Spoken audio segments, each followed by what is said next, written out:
Dear student, today I will discuss some basic facts related understanding our criminal justice system. In a fair trial, justice is done to the innocent person and the real accused is awarded sentence. There are two stories related from the fair trial. I discuss basic procedure related from the fair trial in your book. Shanti was given a copy of the charge sheet and all other evidence that the prosecutions presented against her.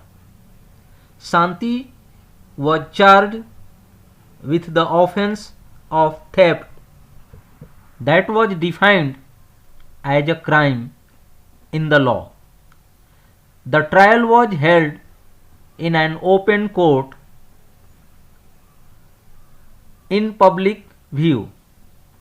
Her brother Sushil was allowed to attend the court hearings. The trial was held in the presence of the accused. Shanti was defended by a lawyer. Her lawyer, Advocate Roy, was given an opportunity to cross-examine all the prosecution witnesses. Advocate Roy was given an opportunity to present witness in Shanti's defense. The police filed a case of theft against Shanti, but the judge assumed her to be innocent. They decided the matter on the basis of the evidence before the court. He did not jump to the conclusion that Shanti was the thief just because she was poor. Instead, he remained impartial. The evidence showed that some young men and not Shanti was the thief. Finally, the judge acquits her. In this way, Shanti got a fair trial. The Supreme Court of India has issued specific requirements and procedures that the police and other agencies have to follow for the arrest, detention and interrogation of any person. These are known as the D.K. Basu guidelines, which include the main provision. The police officials who carry out the arrest or investigations should wear clear, accurate and visible identification and name tags with their designations. A memo of arrest should be prepared at the time of arrest and should include the time and date of arrest. It should also be attested by at least one witness who could include a family member of the person arrested. The arrest memo should be countersigned by the person arrested. The person arrested, detained or being interrogated has a right to inform a relative friend or well wisher.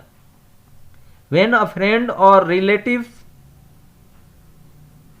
lives outside the district, the time, place of arrest and venue of custody must be notified by police within 8 to 12 hours after arrest.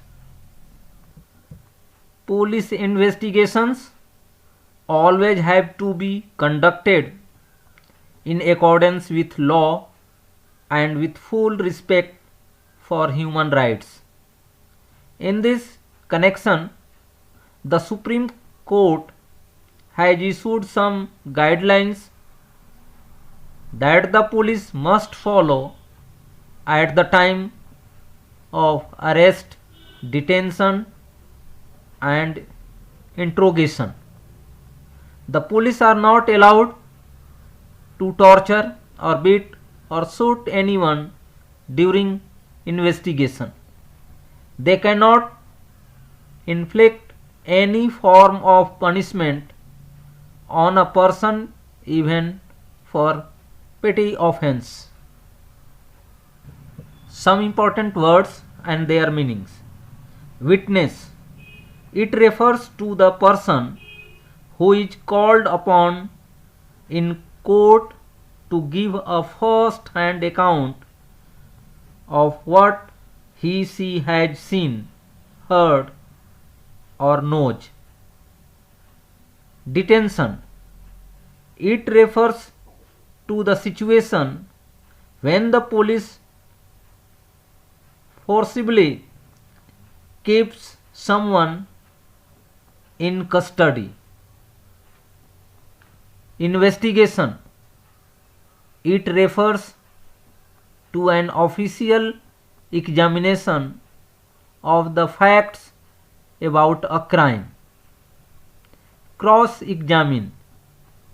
To question the witness carefully who has already been examined by the opposite side to determine the truth of his/her testimony.